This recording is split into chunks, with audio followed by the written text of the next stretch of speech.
Pastor Roy Gearhart from Galloway United Methodist Church in Franklin, Pennsylvania, sharing a few words of encouragement to help us follow after Jesus. We're following up on the message on humility from Philippians 2, where we are called on to act with humility in the same way that Jesus demonstrated humility when he came to the cross. And he came from heaven into this world. That in itself is an act of humility and being willing to be obedient to the Father even unto death on the cross, so that Jesus was answering a higher plan and calling than just his own self-interest.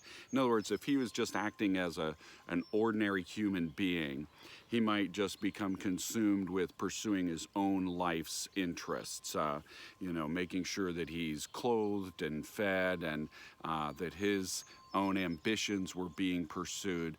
But the great surrender that Jesus makes in the Garden of Gethsemane, he had made in even just entering into this world and being willing to say, not my will, but thy will be done, Father. And so that Jesus demonstrates this absolute humility of obedience as a human being. He demonstrates it so that we could follow in pursuit of God in the same way, so that we would understand as a human being, here's how to live.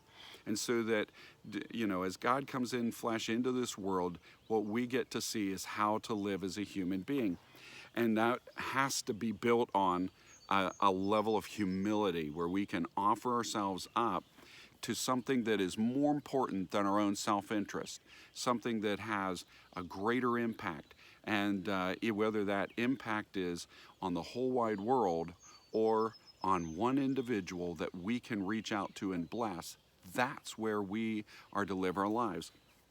The passage addresses our role in saying to us, if you have any encouragement from being united with Christ, any comfort from his love, any fellowship with the Spirit, any tenderness and compassion, then make my joy complete by being like-minded, having the same love, being in one spirit and purpose. Do nothing out of selfish ambition or vain conceit, but in humility consider others better than yourselves. Each of you should look after not only your own interests, but also to the interests of others.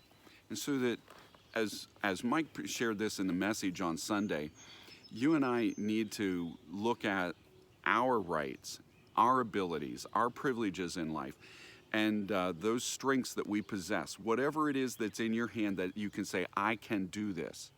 We should look at that not just as a tool to get what we want or to pursue what we need, but to actually see it as the means by which we can pursue the will of God, that we can be a blessing and service to others, that we can actually do something beyond ourself and our self-interest.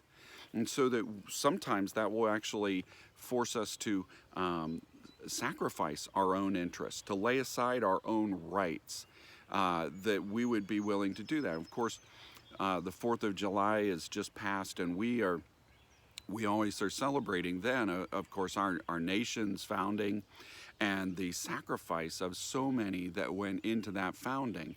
I mean, the fundamental right that the Declaration of Independence offers up is that we have the right to life, liberty, and the pursuit of happiness.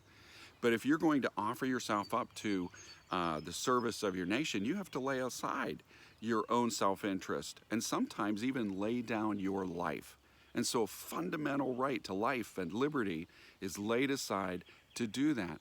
All of the signers of the Declaration of Independence, we are told, gave their lives, the rest of their life, to the service of this country and to its founding. Even our first president, George Washington, there's one of my all-time favorite stories of him is when the troops were not getting supplies. They were not being fed properly, not being cared for properly, and they were ready to rebel against Congress and establish George Washington as the dictator, the supreme leader of the nation.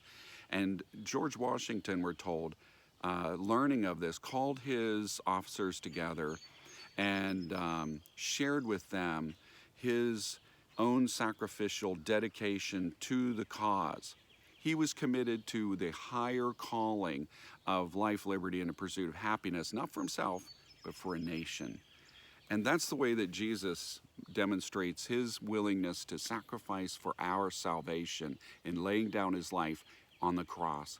That's where you and I find our motivation then to live our lives, not just to our own ends and service, but to the service of God and to the blessing of others. So as you go out today, may God bless you. And as you share this good news, may God make you a blessing wherever he takes you.